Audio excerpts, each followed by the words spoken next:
Oi, meu nome é Mauro Senise, flautista e saxofonista.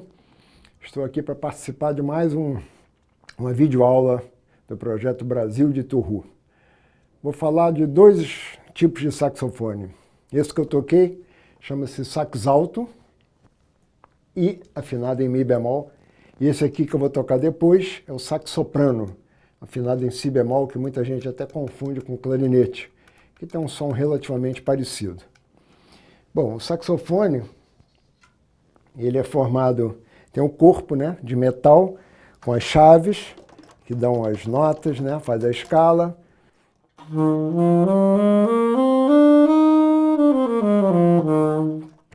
E aqui embaixo das chaves tem o que a gente chama de sapatilha.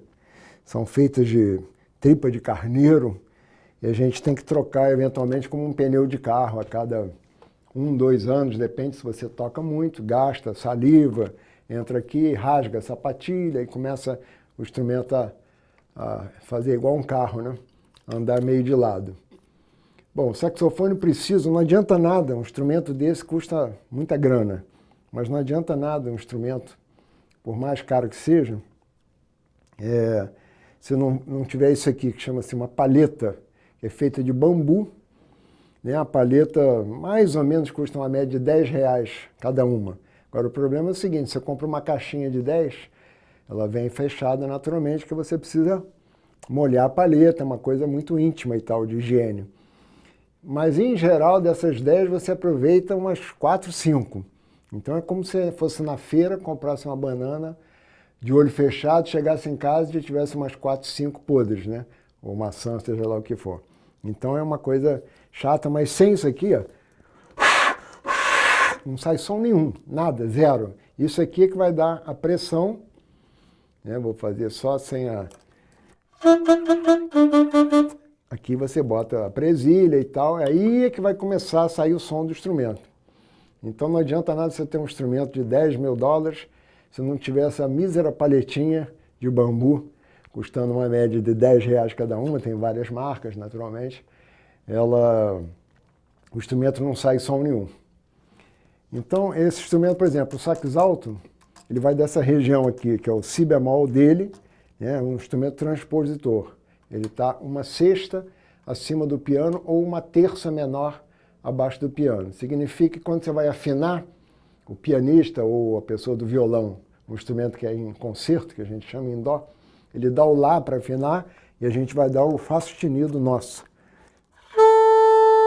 Esse é o lá do piano, ou o lá do violão, para você poder tocar de acordo com o seu amigo lá, com a turma e tal. Então você vai dar um fá sustenido, que é uma terça menor ou uma sexta acima do lá concerto. Então esse instrumento ele sai do si bemol,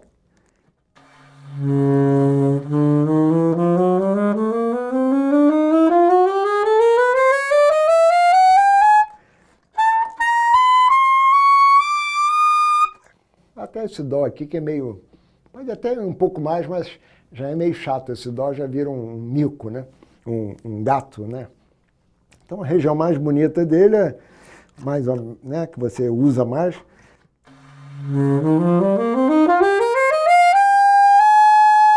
Mais ou menos até esse fá, que significa o lá bemol do piano, e essa nota mais grave do instrumento. Mas em geral a turma, né?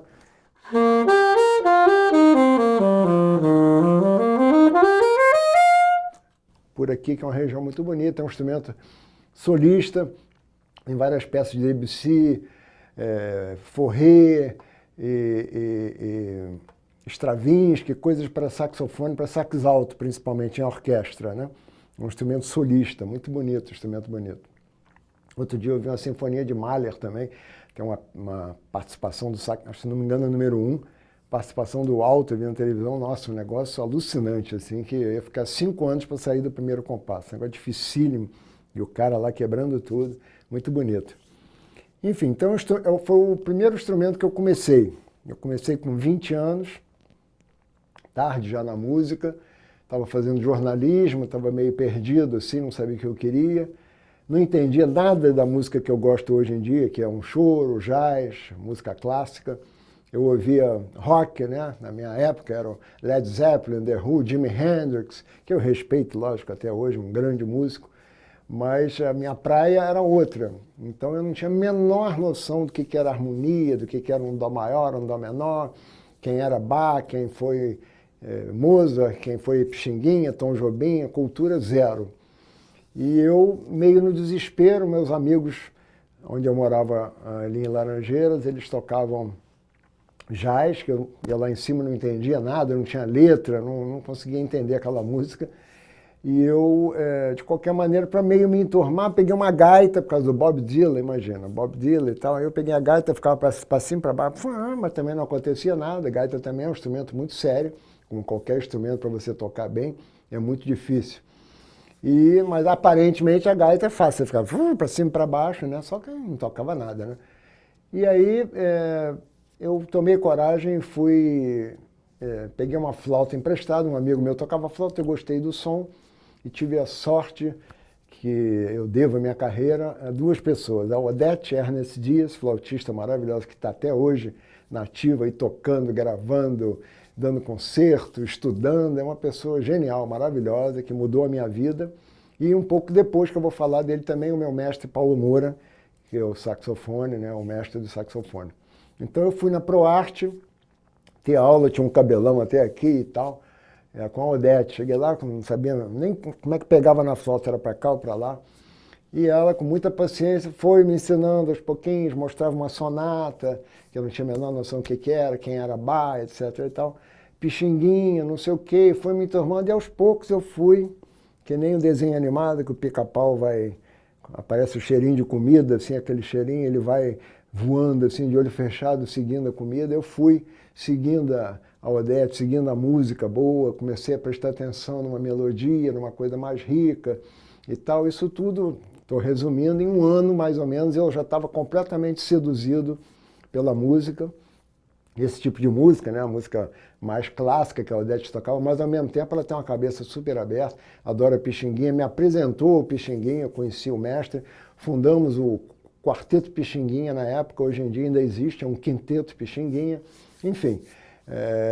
E eu comecei a tocar em conjunto, me apresentava ali na ProArte, em 1 ano eu já estava completamente seduzido pela música, e tranquei a matrícula, estava fazendo a PUC, tranquei a matrícula e fui me dedicar inteiramente à música, né? Então eu devo muito a Odete.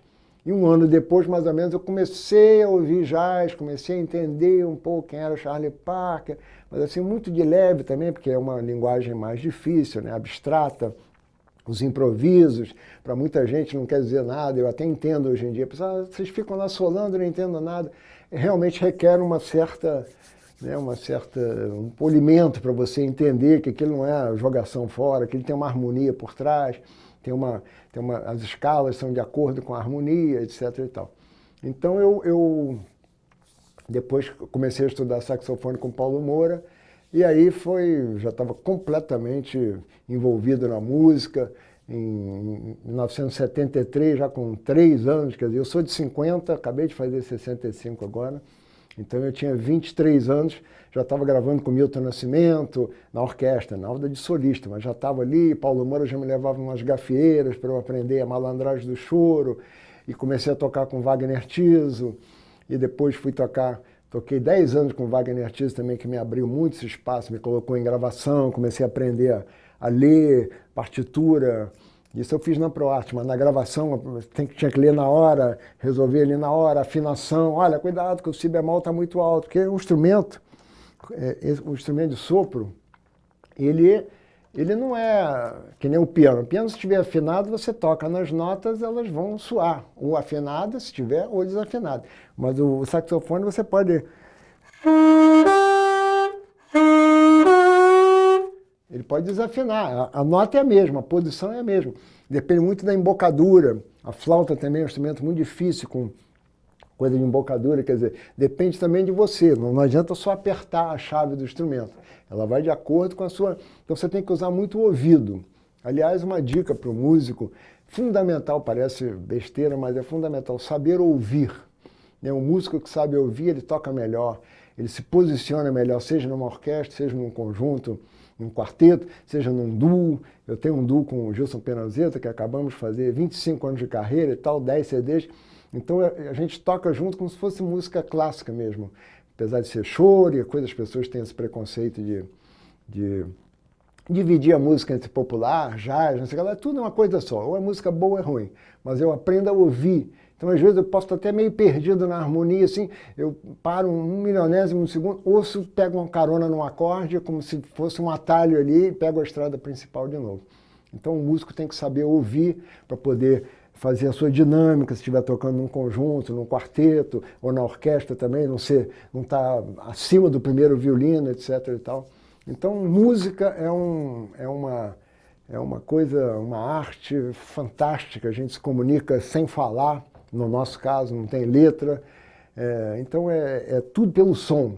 Né? Você chora num acorde, você chora num som, fundamental. Então, dedicação total e muita alma nesse instrumento aqui.